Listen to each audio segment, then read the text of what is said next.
नमस्कार दोस्तों, welcome to our CSAT series. हमने लास्ट क्लासेस में number system, permutation and combination और प्रोबेबिलिटी ये 3 टॉपिक कंप्लीट कर लिए। तीनों टॉपिक इम्पॉर्टेंट हैं। अगर आपने वीडियोस नहीं देखी तो प्लीज़ पीछे जाके वो वीडियोस देखिए। आज हम करेंगे परसेंटेज।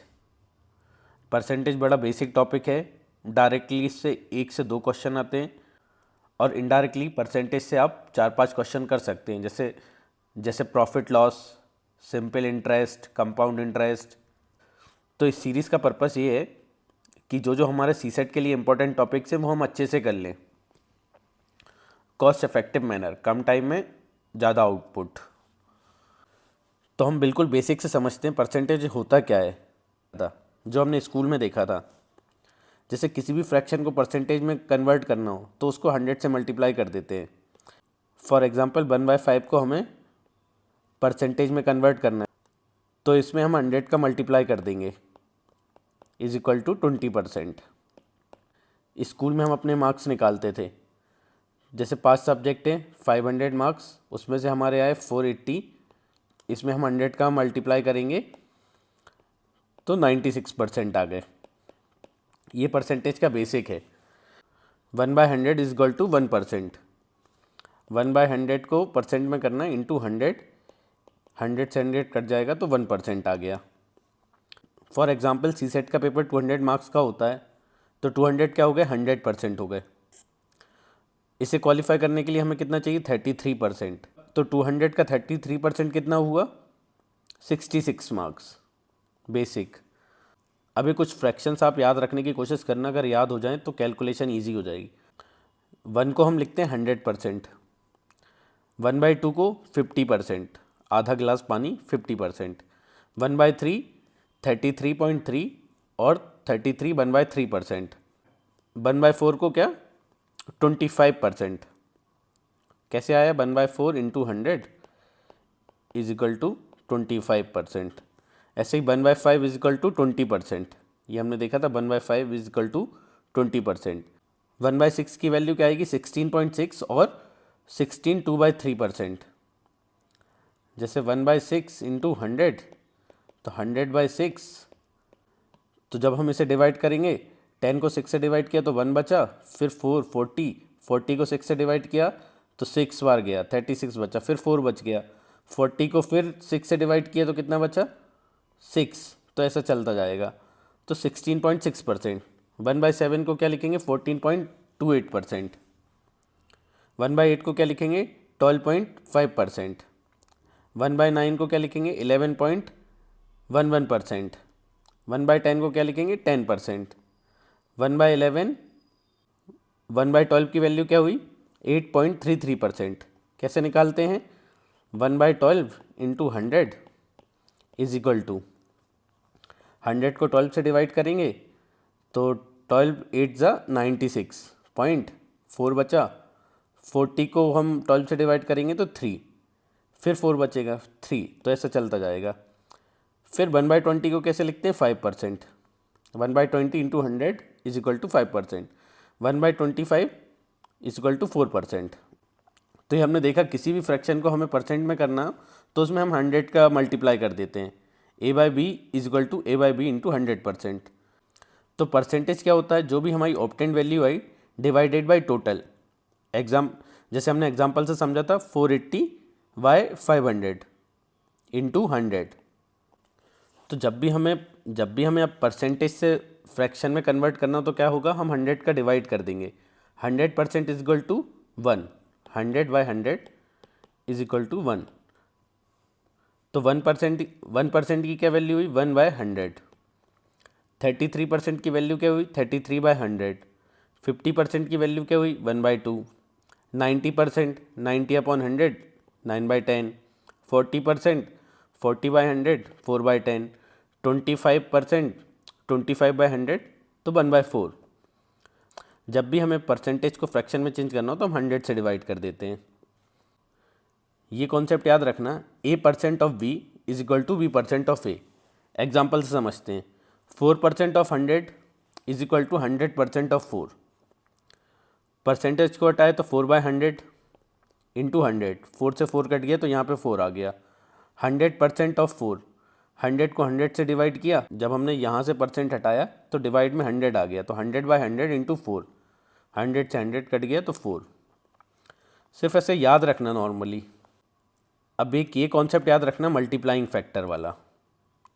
किसी भी चीज़ की इनिशियल वैल्यू 100 होती है, तो जब हमने 100 से 35 को माइनस किया तो अब फाइनल वैल्यू कितनी बची, 65। जब हम इनका रेशियो लेंगे तो परसेंटेज से परसेंटेज कट जाएगा और ये 5 से डिवाइड हो जाएगा। 100 को 5 से डिवाइड किया तो यहाँ पे 20 आया और यहाँ पे 13 आया। ऐसे ही मान लो किसी भी चीज़ की वैल्यू 20% बढ़ गई, इनिशियल 100% थी तो बढ़ के कितनी हो गई, 120% हो गई। फिर इसे हम काट देंगे 20 से तो 5:6 आ जाएगा। परसेंटेज पे क्वेश्चन करते हैं, कैसे क्वेश्चन यूपीएससी में आए हुए हैं या कैसे आ सकते हैं। Question 1, the population of A town increased from 2,68,000 in 2007 to 3,75,200 in 2010. What is the percentage increase in the population? तो पहले हम देखेंगे कि कितनी पॉपुलेशन बढ़ी है। 3,75,200 में से 2,68,000 को माइनस करेंगे तो पॉपुलेशन कितनी बढ़ी है 3 साल में 1,72,100। 1,72,100 को हम डिवाइड करेंगे किससे, तो जो बेस होता है, जैसे 2007 में क्या पॉपुलेशन थी 2,68,000, तो बेस इंपॉर्टेंट रहता है परसेंटेज निकालने के लिए, इंटू 100। तो जब हम इसको डिवाइड करेंगे ये 2/5 आएगा इंटू 100, तो 40% पॉपुलेशन बढ़ गई। Question number 2, A is 24% more than B. तो हम बी को 100 मान लेंगे, बी 100 है, ए 20% मोर बोल रहा है, तो ए कितना हुआ 124। दोनों का रेशियो लेंगे, ए रेशियो बी, तो 124:100। जब इन्हें काटेंगे तो 31:25। A is 37.5% less than B. तो बी की वैल्यू कितनी हो गई 8, ए की वैल्यू कितनी हो गई 5, क्योंकि 12.5% होता है 1:8। यहाँ पे 37.5% कम है, मतलब 3 कम है, 3/8 कम है, तो इनका रेशियो आ जाएगा B/A आ जाएगा 8:5। क्वेश्चन नंबर 3, हमें फाइंड करना है 0.08% ऑफ 120% ऑफ 50,000। तो हम कैसे सॉल्व करेंगे, 0.08 परसेंटेज हटाया तो अपॉन में 100 आ गया, इंटू 120% हटाया तो अपॉन में 100 आ गया, इंटू 50,000। 100 से 100, 2 0 से ये 2 0 कट गए, 2 0 से ये 2 0 कट गए, तो 0.8 इंटू 600, 120 इंटू 5 600, तो आंसर आ गया 48। ऐसे क्वेश्चन आते नहीं हैं, कैलकुलेशन के लिए कर रहे हैं अपन। Question number 4, 17 1/2% of 3 1/4% of 33 1/3% of 7200। तो 17 1/2 को कैसे करेंगे, 17 into 2 plus 1, 35/2, 35/2%, 3 into 4 plus 1, 13/4%, 33 into 3 plus 1, 100/3% into 7200। जब हम परसेंटेज को हटाएंगे तो डिवाइड बाय 100 करना पड़ेगा। फिर हम कैलकुलेशन करेंगे, काटा पीटी करेंगे तो आंसर आ जाएगा 13.65%। Question 5, the sum of 2 number is 520। 2 नंबरों का सम 520 है। If the bigger number is decrease by 4% and the smaller number is increase by 12%, then the numbers obtained are equal, find the smaller number. तो question में दिया है दो number का sum 520 है, ए प्लस बी हम मान लेते हैं, उनका सम 520 है। बिगर नंबर को हमने डिक्रीज़ किया 4% से, तो हम मानते हैं ए बड़ा नंबर है, इसको हमने 4% से डिक्रीज़ किया, तो ए है इंटू 4% से डिक्रीज़ कर दिया तो ए की वैल्यू कितनी बची 96%, इज इक्वल टू बी को हमने बढ़ा दिया 12% से, तो बी की वैल्यू पहले 100 थी, उसको हमने 12% से और बढ़ा दिया, तो बी इंटू 112%, ये बराबर है आपस में, क्वेश्चन में ऐसा बोला है। तो परसेंटेज से परसेंटेज कट जाएगा, 96A is equal to 112B, 8 से काट देंगे तो 12A is equal to 14B। तो ए और बी का रेशियो कितना जाएगा 7/6। क्वेश्चन में दिया है ए प्लस बी की वैल्यू 520 है, मतलब 7 + 6 13। 13 की वैल्यू इनने दी है 520 क्वेश्चन में, मतलब 40 टाइम्स। तो स्मॉलर नंबर पूछा है तो 6 की वैल्यू क्या आएगी, इंटू 40 कर देंगे, 240 आंसर आ जाएगा। अगर वो लार्ज नंबर की वैल्यू पूछता तो 7 × 40 कर देते, 280 आंसर आ जाता। ऐसे क्वेश्चन आते हैं सी सेट में। Question number 6, fruit seller had some mangoes, he sell 40% of the mangoes and still had 495 mangoes left, how many mangoes he originally had. एक फ्रूट वाला मैंगोज बेच रहा था, उसने 45% बेच दिए 45%, तब उसके पास कितने बचे 55%। इस 55% की वैल्यू दी है 495 और उसने पूछा है कि टोटल मैंगोज कितने थे उसके पास टोटल। तो इससे हम 1% की वैल्यू निकाल लेंगे, 495/55 इज इक्वल टू 9। 100% की वैल्यू निकालना है हमें तो इंटू 100 कर देंगे, 9 × 100 is equal to 900। Question number 7, if house tax is paid before the due date, one gets a deduction of 12% on the amount of the bill, so he gets 2100 rupees discount. The amount of house tax paid. तो question ऐसा है कि एक व्यक्ति के house tax है 100%, उसे 12% का डिस्काउंट मिलता है, तो वो कितना पे करता है 88%। क्वेश्चन में हमसे पूछा है 88% की वैल्यू कि उस व्यक्ति ने डिस्काउंट के बाद कितना पे किया है, तो उसे 12% का डिस्काउंट मिला है। तो क्वेश्चन में 12% की वैल्यू दी है 2100, हमें निकालना है 88% की। तो हम डायरेक्ट 88% की भी निकाल सकते हैं, 88% की भी निकाल सकते हैं, या पहले 1% निकालते हैं। 1% की वैल्यू क्या आएगी 2100/12, फिर इसकी 100% वैल्यू क्या आएगी जब हम इसमें 100 का और मल्टीप्लाई कर देंगे। तो 100% टोटल टैक्स उसका कितना बन रहा है 17,500, और हमें लगाना है 88% की वैल्यू फाइंड। तो हम इसमें से 2100 को माइनस कर देंगे, इतना इसे डिस्काउंट मिला था। तो टोटल टैक्स कितना पेड किया उसने 15,400। दूसरा तरीका ये था कि हम डायरेक्ट 88% की वैल्यू निकालते, यहाँ 100% की वैल्यू निकालते ही नहीं। 2100 डिवाइड बाई 12 इंटू 88, तो वैल्यू क्या आती 175 इंटू 88, आंसर आ जाता हमारा 15,400 directly. Question number 8, on decreasing the price of an article by 6%, the price become 1551। What would be the price be if the original price increase by 5%। तो इसमें हम कैसे solve करेंगे,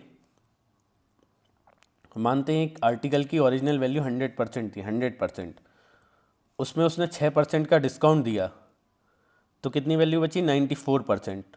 उसकी वैल्यू दी है क्वेश्चन में 1551, और पूछा है कि अगर हम उसे 5% और बढ़ा के देते ओरिजिनल प्राइस पे, मतलब अगर हम 105% पे बेचते तो उसकी वैल्यू क्या आती, तो 1551 इंटू 105 डिवाइड बाई 94, तो अप्रॉक्स में इसका आंसर आ जाता 1730 रुपीज़। अब ये कॉन्सेप्ट पे भी कई बार क्वेश्चन पूछा गया है, जैसे 100 रुपये की चीज़ थी, उस पर हम 10% प्रॉफिट कमाते हैं, तो हमने कितने की बेची उसे 110 रुपये की। अब मान लो 110 पे हम 10% का डिस्काउंट देते हैं, तो 110 का 10% कितना हुआ 11, तो हमने चीज़ कितने की बेची फिर 99 की, तो हमें ओवरऑल प्रॉफिट हुआ या लॉस हुआ। तो 100 कॉस्ट प्राइस थी, हमने उसकी सेलिंग प्राइस 110 रखी थी, लेकिन हमने 10% का डिस्काउंट दे दिया 110 पे, तो हमने 99 की बेची, तो हमें लॉस हुआ 1% का। Question number 9, Amit's income is 30% more than Raj income, what percentage of Raj income is less than Amit income. Question में बोल रहा है कि अमित की इनकम राज की इनकम से 30% ज़्यादा है, तो राज की इनकम अमित की इनकम से कितनी कम हुई। तो अमित की इनकम कितनी हो गई 133%, राज की इनकम 100% हो गई। अब पूछ रहा है कि what percent of Raj income is less than Amit income, तो हम नीचे लेंगे अमित की इनकम, उसमें से हमें राज की इनकम कितनी कम है 30% कम है, क्योंकि इसकी 100 है, इंटू 100%, तो जब हम इसको सॉल्व करेंगे, 0 से 0 कैंसिल हो जाएगा, 300 आएगा, डिवाइड बाय 13, तो 23.07% आएगा। क्वेश्चन नंबर 10 आप सॉल्व करना।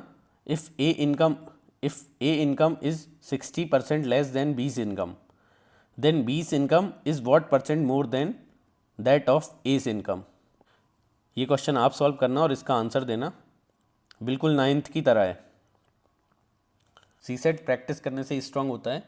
जब हम प्रैक्टिस करते हैं हमारे अंदर कॉन्फिडेंस बढ़ता है और कॉन्फिडेंस ही पेपर निकलता है, बिना कॉन्फिडेंस के सीसेट नहीं निकलता। Question number 11, the income of A is 25% more than B and the income of C is 65% less than the sum of income of A and B.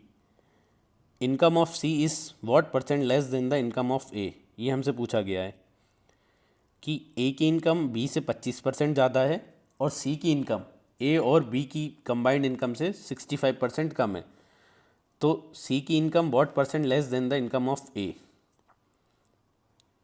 तो इस क्वेश्चन को हम रेशियो से सॉल्व करेंगे। ए की इनकम, बी की income और सी की इनकम, तीनों का रेशियो लेंगे। बी की इनकम 100 मानते हैं हम, ए की इनकम 25 ज़्यादा है, ए की इनकम 25% ज़्यादा है तो 125 हो गई, और सी की इनकम ए प्लस बी 125 प्लस 100, दोनों की मिला ए की इनकम और बी की इनकम से 65% कम है, तो कितनी हो गई? ये 35% हुई। 100 माइनस 65, 35%। तो 125 प्लस 100 225, 35% को क्या लिखेंगे? 35 डिवाइड बाय 100। तो जब हम इसको काटेंगे तो सी की इनकम ये आ गई, है ना। अब पूछा है कि सी की इनकम ए की इनकम से कितनी लेस है, तो ए की इनकम 125 है, इनका रेशियो लेंगे। सी की इनकम कितनी हो गई? 225 इंटू 35 बाय 100। ये 25 से कट जाएगा तो यहाँ 5 आ जाएगा, यहाँ काटेंगे तो 9 आएगा। 9, इसको हम 35 और 20 को 5 से काटेंगे तो 7/20 आएगा। 20 को हम यहाँ पे मल्टीप्लाई कर देंगे तो 100/63। तो अगर ए की इनकम 100 है तो सी की इनकम 63 है। कितनी कम हुई? 33% कम हुई। एक बार आप बैक जाके फिर से समझना ये क्वेश्चन को, ऐसे क्वेश्चन आते हैं। Question number 12, the income of A is 30% less than the income of B and the income of B is 137.5% more than the income of C.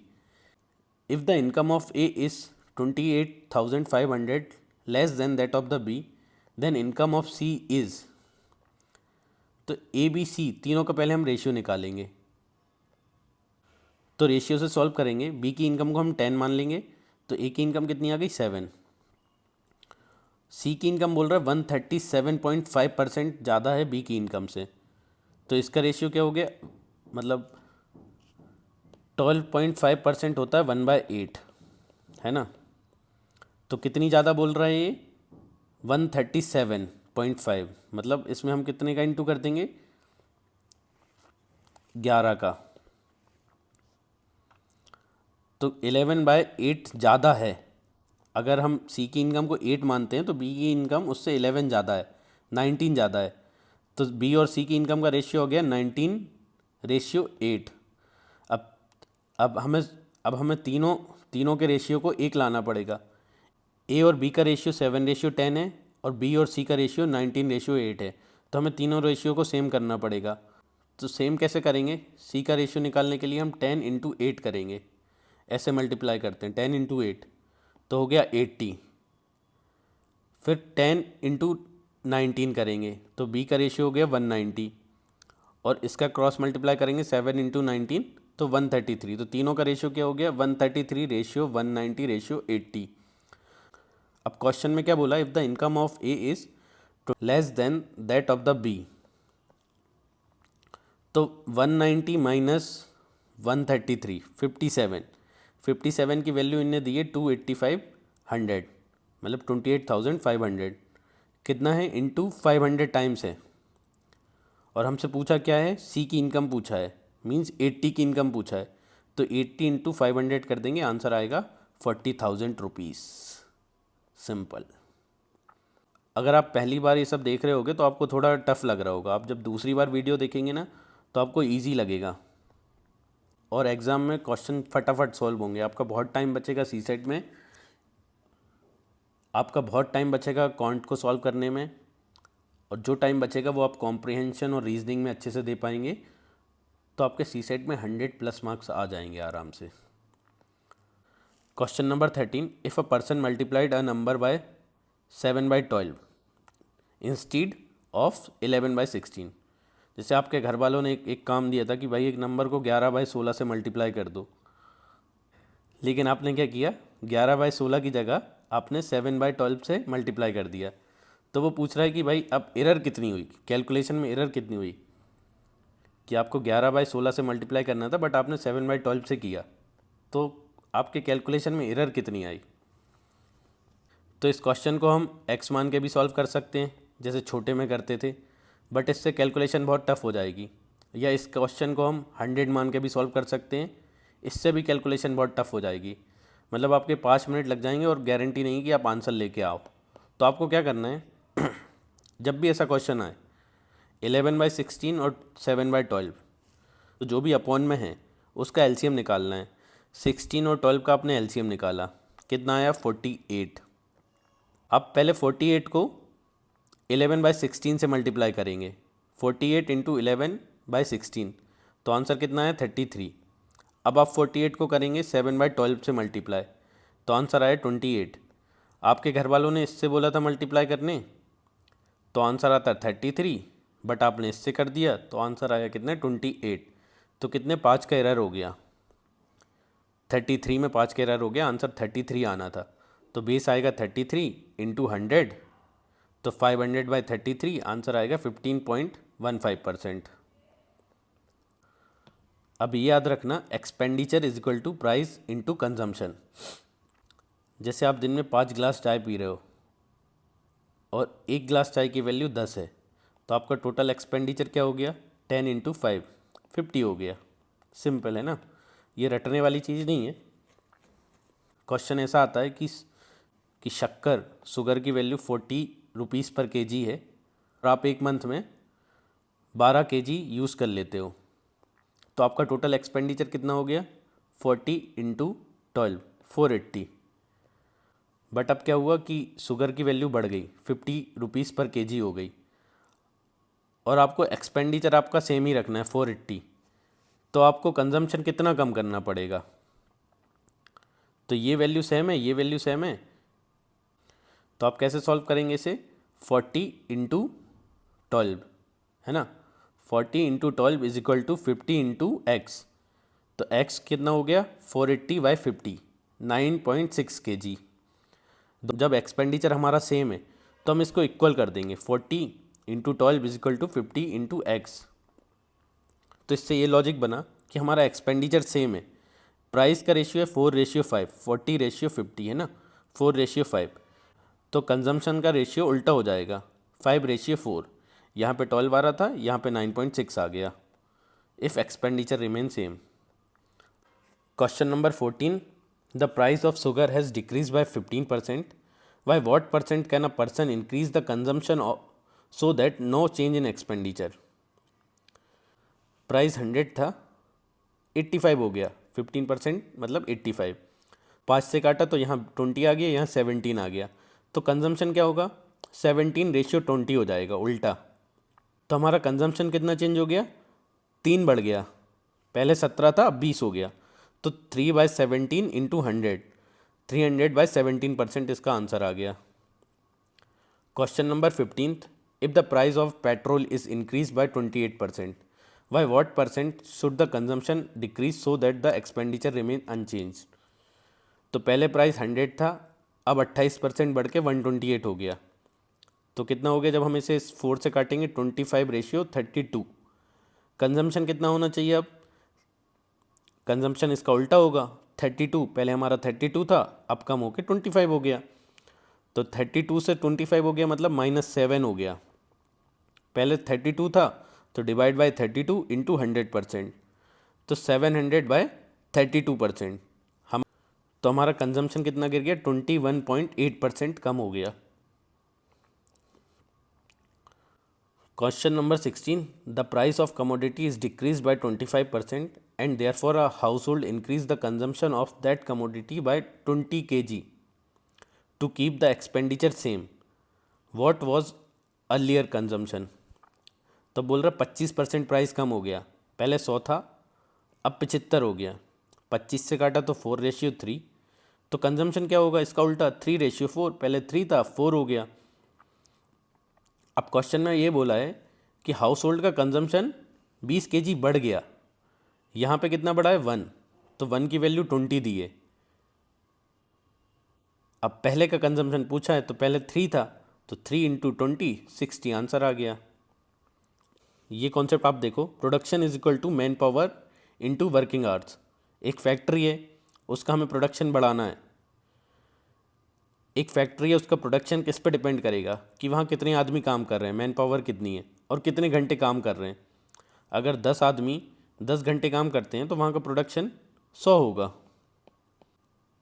Question number 17, due to fall in manpower the production in a company decrease by 37%, by what percent should the working hours be increase to restore the original production.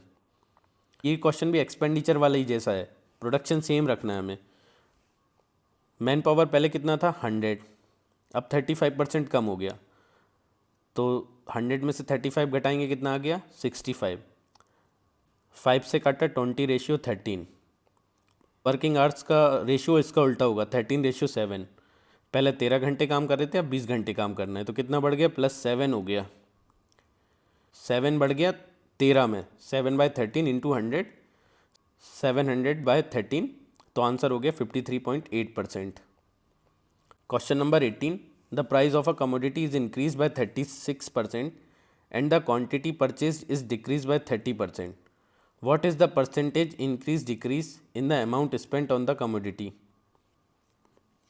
तो ये बोल रहा है कि एक commodity का price 36% बढ़ गया और हमने उसकी क्वांटिटी जो हम पहले खरीदते थे उसमें हमने 30% कम कर दिया, what is the percentage increase और decrease in the amount spent on the commodity. अब इसमें एक्सपेंडिचर सेम नहीं है, एक्सपेंडिचर डिफरेंट है। तो एक्सपेंडिचर क्या होता है, प्राइस इंटू कमोडिटी। प्राइस कितना बढ़ गया 36% बढ़ गया, और कमोडिटी जो हम जितनी खरीदते थे क्वांटिटी अब वो 30% कम हो गई, -30%। मान लो कि प्राइस 100 था और हम 100 कमोडिटी ले रहे थे, तो पहले एक्सपेंडिचर था 100 इंटू 100, अब कितना हो गया 136 इंटू 70। एक मेथड ये इससे सॉल्व कर सकते हैं बट कैलकुलेशन बहुत टफ हो जाएगी। हम रेशियो मेथड से जाते हैं, पहले प्राइस 100 था अब 36% बढ़ के 136 हो गया, इसे 4 से काटा तो 25:34। हम कितनी कमोडिटी खरीदते थे 100, अब वो 30% कम हो गई तो कितनी बची 70, 10:7। तो पहले का एक्सपेंडिचर क्या है 25 इंटू 10, 25 इंटू 10 250। सेकेंड का एक्सपेंडिचर क्या है 34 इंटू 7 238। तो हमारा एक्सपेंडिचर 12 कम हो गया, पहले 250 करते थे अब 238 कर रहे हैं, तो -12/250 इंटू 100। इसको हमने काटा तो 4 आया, इसको काटा तो 10 आया, तो -24/5 इज इक्वल टू -4.8%। मतलब हमारा एक्सपेंडिचर 4.8% कम हो गया है। सेम सेम ऐसे ही क्वेश्चन सीसेट में आया हुआ है। Question number 19, the price of rice increase from 45 to 63 if the consumption is reduced by 20%, then what percent does the expenditure on it increase. Expenditure क्या होता है प्राइस इंटू कंजम्पशन। तो पहले प्राइस था 45, बढ़ के हो गया 63, 9 से काटा तो 5:7। कंजम्पशन कितना था पहले 100 मानते हैं, 20% कम हो गया, जब इसको हमने 20 से काटा तो 5:4 हो गया। तो एक्सपेंडिचर 1 क्या आएगा, जब प्राइस 5 था हम 5 कमोडिटी लेते थे, 5 इंटू 5 25। फिर जब प्राइस 7 हो गया तो सिर्फ हम 4 कमोडिटी लेते हैं, तो 7 इंटू 4 सेकेंड एक्सपेंडिचर 28, कितना बढ़ गया 3, 3/25 is equal to 12% answer. Question number 20, A reduction of 15% in the price of wheat enables a housewife to buy 6 kg more for rupees 2720 2720. The reduced price of wheat per kg. तो हमारा expenditure है 2720। Price कितना कम हुआ है, पहले 100 था, 15% कम होकर 85 हो गया, मीन्स 20:17। तो कंजम्पशन कितना हुआ होगा, कंजम्पशन कितना हो गया होगा, इसका उल्टा 17:3। क्वेश्चन में दिया है कि पहले हमारा कंजम्पशन 17 था, अब हो गया 20। तो इस चक्कर में वो 6 kg ज़्यादा ले पा रही है। तो मतलब 17 से 20 हो गया, हम कितना ले पा रहे हैं रेशियो में, 3 ज़्यादा, 3। तो क्वेश्चन में 3 की वैल्यू 6 kg दी है ना, तो 1 की कितनी आ गई, 2 kg। अगर वो क्वेश्चन में पूछता कि पहला कंजम्पशन कितना था, तो 17 था, 17 इंटू 2 34 kg। अब नया कंजम्पशन कितना है, 20, 20 इंटू 2 40 kg। अब वो पूछ सकता है कि पहले प्राइस कितना था, तो पहले हम 2720 में 34 किलो लेते थे, तो कितना था, 80 रुपीज़ पर केजी। बट अब प्राइस कम हो गया, तो वो क्वेश्चन में पूछा है कि अब रिड्यूस्ड प्राइस बताओ कितना है, तब हम 2720 में 40 केजीस लेते हैं। तो जब हम इसको डिवाइड करेंगे तो आंसर आएगा 68 रुपीज़ पर केजी, है ना। तो कितने सारे क्वेश्चन पूछ सकता है एक ही चीज़ से, वो हमने डिस्कस किया कि पुराना रेट भी पूछ सकता है, नया रेट भी पूछ सकता है, पहले हम कितना कंजम्पशन करते थे वो पूछ सकता है, अब हम कितना कंज्यूम करते हैं वो पूछ सकता है। अब ये कॉन्सेप्ट देखते हैं, income is equal to expenditure plus saving. जो भी हमारी इनकम होती है उसमें से हम कुछ पैसा खर्च कर देते हैं और कुछ पैसा बचा लेते हैं। Question number 21, Monu spend 72% of his income. If his income increases by 20% and saving increases by 15%, then her expenditure increase by. तो मोनू अपनी इनकम का 72% खर्च कर देता है।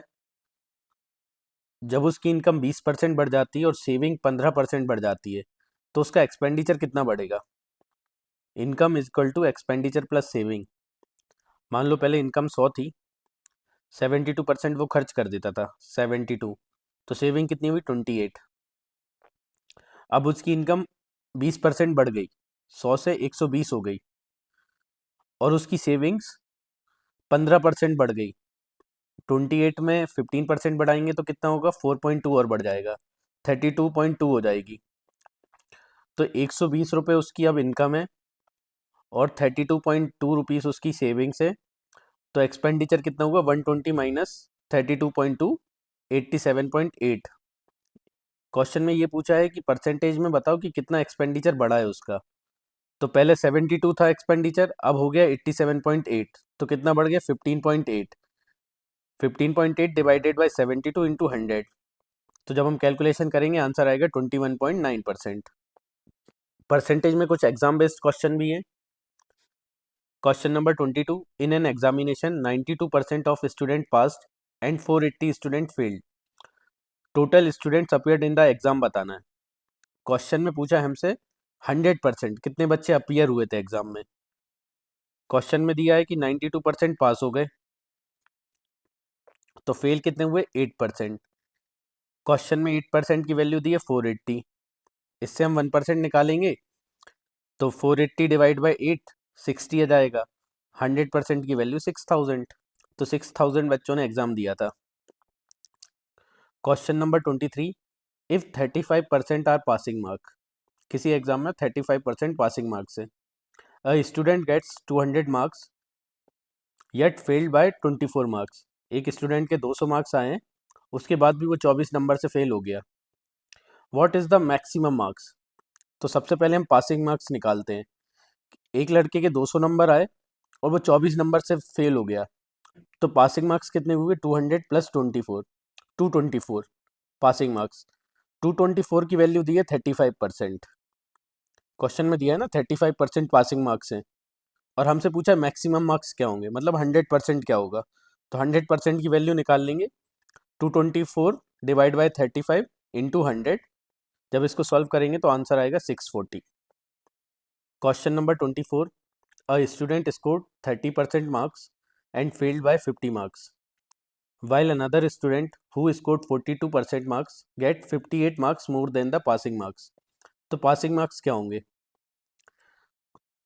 देखो क्वेश्चन में कह रहा है कि एक लड़के के 30% मार्क्स आए और वो 50 नंबर से फेल हो गया, और दूसरे लड़के के 42% आए और वो 58 मार्क्स से पास हो गया। तो पासिंग मार्क्स क्या होंगे? पासिंग मार्क्स देखो हम इसे मान लेते हैं, एक एक लड़के के 30% आए और वो 50 नंबर से फेल हो गया, और एक के 42% आए तो वो 58 नंबर से पास हो गया। तो पासिंग मार्क्स ये है लाइन, यहाँ से ये 50 नंबर दूर है 30% पे, और यहाँ पे 58 नंबर प्लस है 42% पे। तो जब हम दोनों का डिफरेंस निकालेंगे 42% और 30 का, तो कितना हुआ 12%, और इन दोनों को प्लस करेंगे, ये गैप 58 और 50 का है ना, तो कितना हुआ 58 प्लस 50 108, तो 12% की वैल्यू आ गई 108। 1% की वैल्यू कितनी आएगी 9।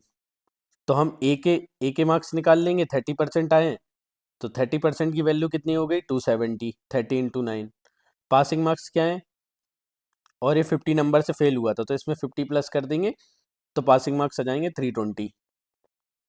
Question number 25, if a student scored 43% marks then he failed by 72 marks, but when he scored 57 marks he is passed by 40 marks. तो देखो जब एक बच्चे के 43% आ रहे थे, वो 72 मार्क्स से फेल हो रहा था, बट जब उसके 57 मार्क्स आए तो वो 40 मार्क्स से पास हो गया। तो इसमें भी सेम वही करेंगे, 57 माइनस 43 इज इक्वल टू, यहाँ पे वो 72 मार्क्स से फेल हो रहा था तो 72, और यहाँ 40 मार्क्स से पास हो गया प्लस 40, तो 14% की वैल्यू दी है 112, तो 1% की आ गई 8। हमें पासिंग मार्क्स निकालने हैं, तो पासिंग मार्क्स या तो हम 57% निकाल के उसमें से 40 माइनस कर देंगे, या 43% निकाल के उसमें 72 ऐड कर देंगे। तो 57% और 1% की वैल्यू 8 है, 40 मार्क्स से ये पास हुआ है, तो 40 की वैल्यू 5% हो गई, तो आंसर आ गया 52%। अब नेक्स्ट कॉन्सेप्ट देखते हैं हम, सक्सेसिव परसेंटेज वाला। किसी भी क्वेश्चन में 2 परसेंटेज दिए हैं, जैसे मान लो शक्कर 100 रुपये किलो है, पहले महीने वो 10% बढ़ गई और अगले महीने 20% बढ़ गई। तो जब भी x% एंड y% का नेट चेंज होगा ना, तो हम उसको कैसे निकालेंगे, x plus y plus X Y upon 100%। जैसे 10 प्लस 20 प्लस 10 इंटू 20, तो 10 प्लस 20 कितना हो गया 30 प्लस 2, 32% सक्सेसिव परसेंट। जैसे एक क्वेश्चन में 2% दिए, 13% और 17%, तो इसका कैसे निकालेंगे, 13 प्लस 17 प्लस 13 इंटू 17 अपॉन 100, तो 13 प्लस 70 कितना हो गया 30, 13 इंटू 17 कितना हो गया 221, तो 32.21%। नेक्स्ट कॉन्सेप्ट, जब भी कोई चीज़ x% से बढ़ती है और x% से कम होती है, फॉर एग्जाम्पल हमें 100 रुपये पे 10% का प्रॉफिट हो रहा है और 10% का लॉस भी हो रहा है, तो उसको हम कैसे निकालेंगे, -x² अपॉन 100। x की वैल्यू प्लस एक्स रखी और यहाँ माइनस एक्स रखी, x इंटू माइनस एक्स, यहाँ x कट जाएगा, -x² upon 100। For example petrol का प्राइस 8% बढ़ा, फिर 8% कम हो गया, तो ओवरऑल चेंज इन प्राइस पूछेंगे हमसे, उसको हम कैसे करेंगे, जो भी वैल्यू दी होगी उसमें -8² अपॉन 100, तो -6.4% डिक्रीज हो जाएगा price. Question number 26, the value of motorcycle depreciate every year by 4%, what will be its value after 2 year if its present value is 75,000। तो एक्स वाई की वैल्यू क्या दी है 4%, हर साल 4% कम हो रही है वैल्यू, तो 4 प्लस 4 इंटू 4 16 अपॉन 100, तो माइनस कितना होगा 8.16%। 100% की वैल्यू दी है हमें कितनी 75,000, और हमें निकालनी कितनी 91.84% की, 100 में से हम 8.64% माइनस कर देंगे तो 91.84% की वैल्यू आएगी 69,120। या फिर हम इसे इस मेथड से भी कर सकते हैं, जैसे प्रेजेंट वैल्यू है मोटरसाइकिल की 75,000, 4% कम हो गई, मतलब इसकी वैल्यू बची 96/100। जब इसको हम 4 से काटेंगे तो इसकी वैल्यू आएगी 24/100। 25। फिर 4% कम हो गई तो 96/100, उसको 4 से काटेंगे 24/25, तो 25 से ये काटा 3000 आ गया। 3 × 24 × 24 अपॉन 25, फिर 25 से 3000 को काटा तो 80 × 24 × 24, तो 69,120 इसका आंसर आ गया। Question number 27, the present population of a city is 17,500. The population decrease by 12% in the first year and increases by 8% in the second year. Find the population after 2 year. तो प्रेजेंट पॉपुलेशन कितनी दी है? 17,500। अब 12% कम हो गई तो कितनी हो गई? 88/100। फिर अगले साल 8% बढ़ गई, 100 में 8 बढ़ा है तो 108/100। इनको 4 से काट देंगे तो कितना आएगा? 17,500 इंटू 22/25 इंटू 108/100। तो 2 जीरो से 2 जीरो यहाँ कट गए, 25 को 175 काटा तो यहाँ 7 आ गया। 7 इंटू 22 इंटू 108, तो 154 इंटू 108, तो आंसर आ गया 16,632। सेम ऐसे ही जब अगर 3% दिए हो सक्सेसिव परसेंटेज में, एक्स वाई जेड परसेंटेज, तो उसका आंसर निकलता है X plus Y plus Z plus X Y plus Y Z plus Z X upon 100 plus X Y Z upon 1000%। ये इतना इंपॉर्टेंट नहीं है, इतना टफ नहीं पूछता यूपीएससी, इजी क्वेश्चन ही पूछता है। Question number 28, a district has 10,24,000 inhabited. If the population increases at the rate 2.5% per annum, find the number of inhabited at the end of the 3 year. तो एक जिले की पॉपुलेशन है 10,24,000, अभी बोल रहा है कि 2.5% बढ़ रहा है, तो 2.5% कितना होगा? 102.5 अपॉन 100। जब हम इसको डिवाइड करेंगे, यहाँ से पॉइंट हट के 0 यहाँ आ जाएगा, और ये 25 से चला जाएगा 41 टाइम्स, और ये 40 टाइम्स, तो वैल्यू आएगी 41/40। तो पहले साल में 41/40 पॉपुलेशन बढ़ गई, फिर सेकेंड साल में 41/40 फिर बढ़ गई, और थर्ड साल में 41/40 फिर बढ़ गई। यहाँ 0 से 0 0 0 3 0 कट गए, अब कितना बचा? 1024 into 41 into 41 into 41 upon 4 into 4 into 4, फिर 4 से काटा तो यहाँ आएगा 16 into 41 into 41 into 41, 16 into 1681 into 41, तो आंसर आएगा 11,02,736। ये अभी करेंट पॉपुलेशन है। Question number 29, Amelia saves 68% of her monthly income. If her monthly expenditure is rupees 25,720, then her monthly saving is. तो इनकम क्या होती है? Expenditure plus saving. क्वेश्चन में दिया है अमेलिया सेव करती है 68%, उसकी सेविंग 68% है, तो एक्सपेंडिचर कितना हुआ? 32%, और एक्सपेंडिचर की वैल्यू दी है 25,720, 32% की वैल्यू कितनी दी है? 25,720, और हमसे पूछिए कि 68% की बताओ, सेविंग बताओ कितनी है। तो सेविंग कैसे निकालेंगे? 25,720 डिवाइडेड बाय 32 इंटू 68, तो जब हम कैलकुलेशन करेंगे आंसर आएगा 54,655। Question number 30, A spend 15% of his income on kids education and 20% on food, 40% of the remaining, याद रखना remaining, she spend on sports, 30% on transport, she is left with an amount of 10,257 after all this expenditure. Then what is A's monthly income? Question में दिया है कि भाई एक बंदा है या बंदी है, वो 15% अपने बच्चों के एजुकेशन पे खर्च कर देता है और 20% फूड पे खर्च कर देता है, तो टोटल उसने 35% खर्च कर दिया। उसके बाद जो भी बचता है उसका 40% वो स्पोर्ट्स पे खर्च करता है और 30% ट्रांसपोर्ट पे खर्च करता है। तो यहाँ पे 30% हो गया, माइनस जो भी बचा है उसका 70% उसने स्पोर्ट्स और ट्रांसपोर्ट पे खर्च कर दिया, तो 35% की वैल्यू आएगी कितनी? -7/20, है ना। 35/100 करेंगे तो 7/20 आएगी। -70% की क्या वैल्यू आएगी, 70/100, तो -7/10। तो रेशियो से करते हैं। देखो उसकी इनकम 20 थी, उसने 7 खर्च काय पे कर दिया, एजुकेशन और फूड पे, तो उसके पास कितने बचे, 13, ये सेविंग बची है।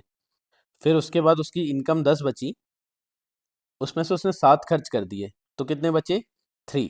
यहाँ पे 10 इनकम थी तो 3 बचे। इनका हम मल्टीप्लाई कर लेंगे, 20 × 10, 200, और सेविंग कितनी हुई, 13 × 3, 39। क्वेश्चन में सेविंग दी है उसकी 10,257, और पूछा है इनकम पूछा है, तो हमें 200 की वैल्यू चाहिए। तो इसका आंसर आएगा, जब 39 की वैल्यू दी है इतनी, तो 200 की कितनी होगी, 52,600।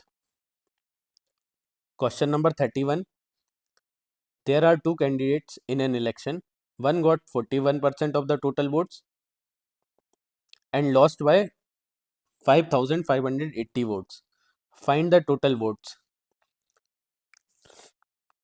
देखो एक इलेक्शन में दो कैंडिडेट खड़े हुए, एक को 41% वोट मिले, वो हार गया, और तो टोटल वोट्स कितने, 100%। उसमें से एक को 41% मिले, तो दूसरे को कितने मिले होंगे, 59%।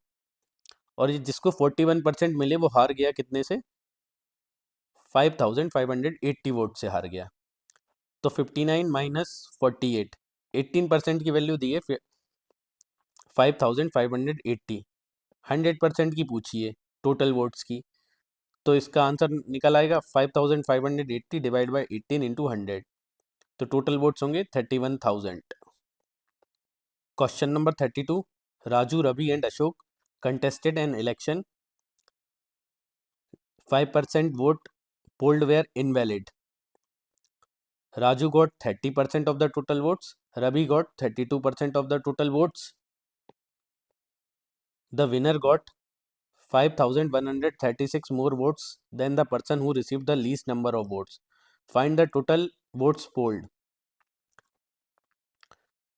अब देखो 5% वोट्स तो इनवैलिड हो गए, राजू को मिले 30% वोट और रवि को मिले 32% वोट, तो ये टोटल कितने हो गए, 67%। तो अशोक को कितने मिले होंगे, 33% वोट। क्वेश्चन में दिया है कि अशोक और राजू के बीच का डिफरेंस कितना है, 5,136 वोट्स का। तो 3% की वैल्यू कितनी दी है, 5,136, 100% की पूछी है, तो 100% की वैल्यू आ जाएगी 1,71,200। अगर हमसे पूछता वैलिड वोट्स बताओ कितने हुए थे, तो हमें 95% की वैल्यू निकालनी पड़ती। Question number 33, in an election between two candidates, one got 54% of valid votes, 8% of the votes are invalid. If the total number of valid votes are 7,500, then winning candidate won by how much votes? देखो question में दिया है दो candidate थे, एक को मिले 54% of valid votes, तो दूसरे को कितने मिले होंगे, 46%। जो पूरी वोटिंग हुई थी उसमें से 8% वोट्स इनवैलिड हो गए।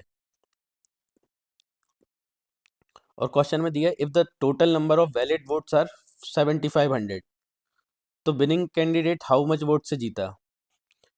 तो टोटल कितने वोट्स डले थे, 7,500, उसमें से 8% इनवैलिड हो गए, तो वैलिड कितने बचे, 92% इंटू 92%। और जो बंदा जीता उसमें 8% का डिफरेंस था, इसको 54% मिले, इसको 46, तो 8% इधर आ गया। जब हम कैलकुलेशन करेंगे तो आंसर आएगा 552 वोट से जीता है। So thank you guys, percentage chapter ख़त्म होता है। Please like, share and subscribe the video.